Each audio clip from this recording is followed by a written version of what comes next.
Oi, pessoal. Meu nome é Vinícius Lima, sou engenheiro químico, engenheiro de segurança.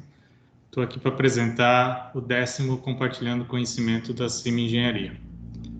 Hoje vamos conversar um pouco sobre análise de risco, as técnicas qualitativas e as técnicas quantitativas dentro de um estudo de análise de risco. O objetivo do estudo de análise de risco é entender quais são os riscos de uma instalação e de um projeto para que a gente possa gerenciá-lo. E esse entendimento é feito a partir de uma análise qualitativa e, se necessário, de uma análise quantitativa. Segundo a norma da CETESB, P4261, o risco de um empreendimento ou de um projeto está associado ao perigo das substâncias químicas que são manipuladas ou armazenadas nesse empreendimento, os volumes, as quantidades que elas têm dentro desse projeto e a vulnerabilidade da região, ou seja, as pessoas que estão próximas a essa instalação. O foco desse estudo são grandes acidentes, que podem ser dispersões tóxicas, incêndios ou explosões.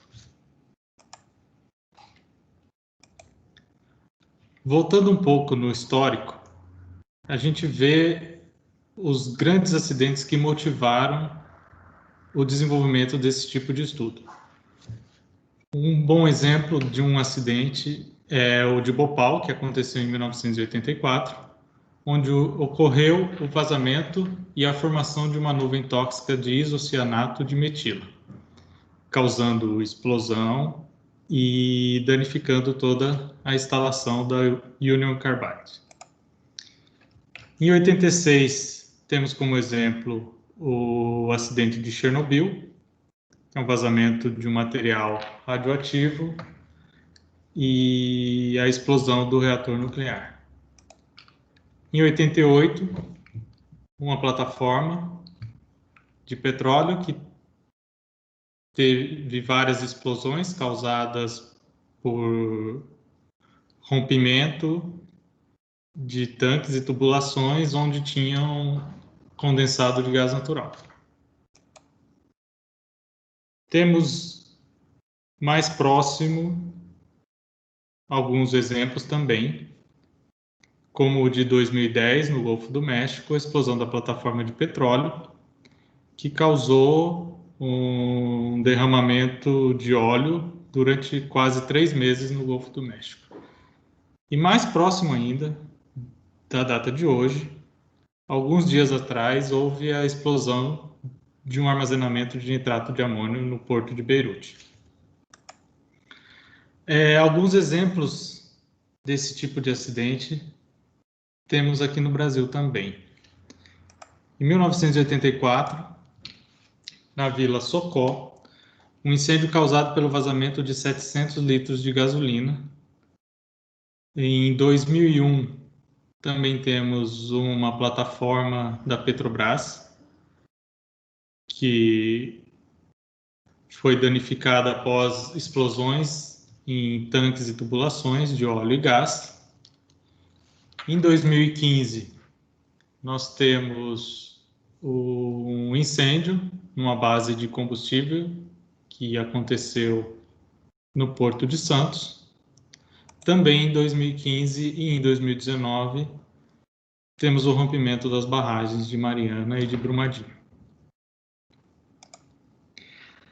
O estudo de análise de risco, ele tenta, de alguma forma, quantificar acidentes como esses que foram utilizados nos exemplos.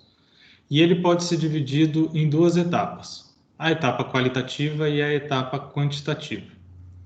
Na etapa qualitativa, o que é necessário fazer são a utilização de métodos para a identificação dos perigos. Alguns exemplos desses métodos são o PHA, o RASID e o RASOP. Após a realização dessa identificação de perigos, devem ser aplicados critérios para definir e decidir se o estudo ele vai ser contemplado pela parte quantitativa, ou seja, pela simulação dos efeitos, pela estimativa das frequências e pelos cálculos dos riscos. Após o cálculo dos riscos, nós aplicamos também outros critérios para verificar se esse risco ele é tolerável ou não. Cabe ressaltar aqui que a análise preliminar de perigo e o RASOP não são técnicas para análise de risco, são técnicas para identificação de perigos, pois elas não levam em consideração a vulnerabilidade e também a probabilidade de ocorrência desses perigos. O PHA ou RASID, que são técnicas conhecidas como análise preliminar de perigos e identificação de perigos, eles são feitos a partir de uma visão geral dos maiores perigos existentes na instalação ou no projeto. E ele é baseado principalmente em instalações parecidas, em instalações já existentes, com operações similares, e também pela experiência adquirida pelos membros da equipe que está fazendo essa análise. O resultado dessa análise é uma tabela, onde nós temos nas colunas os perigos que foram levantados, as causas, as consequências, as proteções que já estão previstas no projeto e recomendações de proteções adicionais ou procedimentos para que os perigos sejam prevenidos. É importante, nesse tipo de método, verificar o critério para aceitação ou não desse perigo. No caso do exemplo aqui, um critério importante é se o cenário causa ou não dano exterior à unidade ou à instalação. Outro método para identificação de perigo é o RASOP.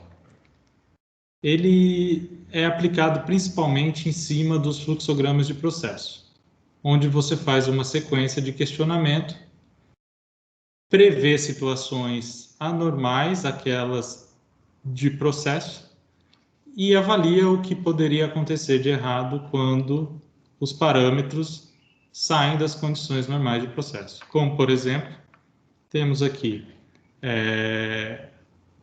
o parâmetro de processo de vazão. A gente tem que avaliar quando ocorre excesso de vazão ou quando ocorre baixa vazão, o que pode acontecer na operação. Ou falta de vapor, ou falta de fluido de refrigeração, coisas desse tipo. Então, você sempre verifica uma variável do processo e compara as consequências para caso exista um desvio dentro dessa variável.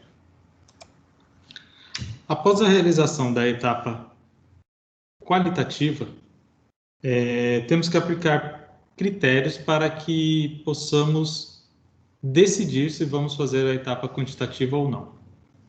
Eu cito aqui, como exemplo, 3 critérios que são utilizados por diversos órgãos ambientais. No caso da CETESB, se o seu cenário acidental pode causar um dano externo, você tem que fazer a etapa qualitativa. No caso da FEPAM, você inicialmente calcula um índice de risco, e se ele for maior ou igual a 3, numa escala que vai de 1 até 4, você precisa fazer a parte das simulações. E no Rio de Janeiro, no INEA, se você tem um cenário crítico ou catastrófico, você também precisa fazer a parte das simulações. Quando nós entramos nas simulações,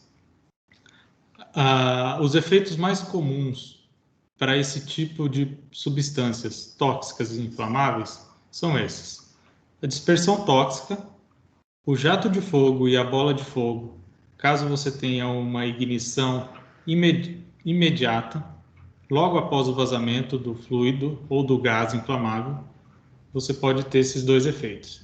E se você tiver uma ignição retardada, ou seja, uma ignição após a formação da nuvem inflamável, você pode ter uma explosão ou um incêndio de nuvem. E se for um líquido,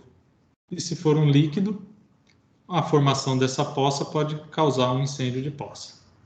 Esses são os efeitos que normalmente simulamos para esses tipos de produtos químicos. Após as simulações, a verificação dos efeitos e a verificação da vulnerabilidade, ou seja, as pessoas que estariam expostas àqueles efeitos, nós passamos para a etapa de verificação e cálculo das frequências dos cenários acidentais. Um dos métodos utilizados para cálculo dessas frequências é o método da árvore de eventos, onde nós verificamos uma sequência de eventos que podem ou não acontecer, que resultarão nos efeitos previstos nessa figura. Por exemplo, se tiver um vazamento contínuo de um gás liquefeito e ocorrer uma ignição imediata, você terá um jato de fogo. Se a ignição for retardada e você tiver condição para a explosão, você terá uma explosão de nuvem e assim por diante. O evento iniciador, normalmente nós coletamos a informação de frequência da literatura. Existem documentos específicos e estudos e até informações históricas que podem suportar essa informação. Como exemplo, temos aqui acidentes em vasos de pressão. Uma ruptura catastrófica, ela tem a frequência anual de 5 vezes 10 a menos 7. Uma ruptura que cause o vazamento de todo o tanque em até 10 minutos também tem essa frequência de 10 a menos 7. E um furo com diâmetro de 10 milímetros tem a frequência de 1 vezes 10 a menos 5. Após a simulação dos efeitos, a constatação da vulnerabilidade e o cálculo das frequências, é possível fazer os cálculos dos riscos. O risco individual é o risco de fatalidade de uma pessoa em um certo ponto no mapa, que seria decorrente dos cenários acidentais analisados. Esse risco é representado a partir de curvas de isorrisco, em que indica qual é a probabilidade de fatalidade em cima de cada curva dessas. Normalmente, o limite tolerável é de 10 a menos 6, ou seja, uma vez por milhão por ano, que é a curva rosa apresentada na figura. Se essa curva rosa está dentro do seu empreendimento, o risco é tolerável. Se atinge o exterior, se sai da sua instalação, normalmente esse risco é intolerável. O risco social é outro risco que calculamos no estudo de análise de risco. Ele já avalia as pessoas que estão ao redor dessa instalação. Então, você tem os efeitos e quantas pessoas seriam afetadas para cada um desses efeitos. Você faz uma somatória e gera uma curva de fatalidades e frequência. Essa curva você localiza dentro desse gráfico apresentado nessa tela. Se o seu gráfico está abaixo da linha verde, a situação é tolerável, o seu projeto tem um baixo risco. Se o gráfico cruza a linha vermelha, você cai na região intolerável, é onde o risco não é aceitável de acordo com esses critérios. Se o seu gráfico estiver entre as duas curvas, você precisa estudar meios para que o seu risco seja diminuído. Como exemplo, eu considerei a instalação de um tanque no condomínio que eu moro. É um tanque de GLP de 4 metros cúbicos, indicado na figura pela cor amarela.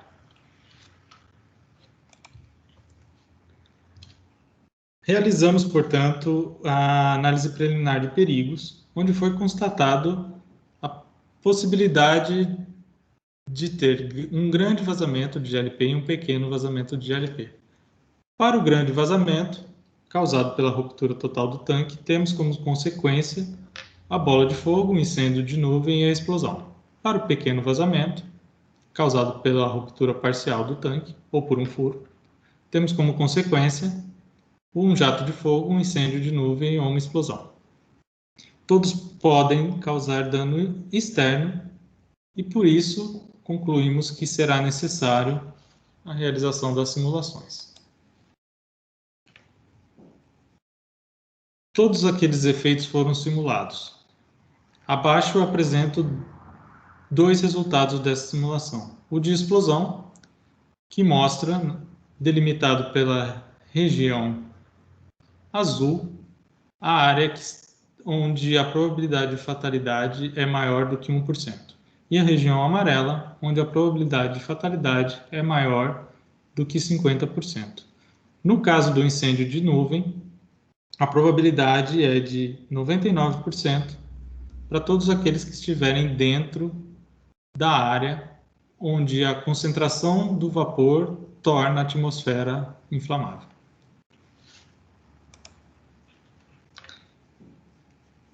Após a simulação dos efeitos, a verificação da vulnerabilidade e o cálculo das frequências, podemos calcular o risco individual.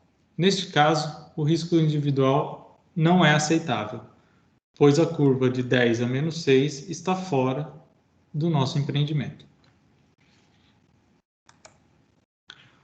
O risco social também não é aceitável, pois a curva ela cruza o limite superior do gráfico. Então temos que verificar opções para diminuir tanto a frequência quanto a severidade dessa instalação, fazendo com que o risco individual e o risco social caia na área aceitável. Para isso, temos uma nova proposta de projeto, que é a instalação de um tanque menor em uma posição mais longe da concentração populacional e com mais acessórios de segurança. Nesse caso, estamos prevendo redundância de sensores, redundância de válvula de segurança, tanque com parede dupla e instalação de nebulizadores. Mantivemos os dois cenários de risco, como na análise anterior. Dessa vez, o risco externo ao empreendimento foi de 10 a menos 8. Então, ele é um risco aceitável. Com relação ao risco social, a nossa curva ficou abaixo do limite inferior do gráfico. Portanto, ele também é um risco tolerável. Para que possamos comparar os dois riscos, verificamos que a curva que chegava na ordem de 10 a menos 4, agora está na ordem de 10 a menos 7. Eu coloquei algumas indicações aqui de probabilidade para que possamos comparar a nossa instalação com algo mais palpável. A morte em um acidente de avião tem a probabilidade em torno de 10 a menos 7. A chance de ganhar na Mega Sena está próximo de 10 a menos 6. E a morte em trânsito no Brasil, ela está próximo 10 a menos 4. Com isso, a gente pode comparar o risco da instalação com alguns outros riscos que corremos no nosso dia a dia. Era isso que eu queria compartilhar. Muito obrigado. Até mais.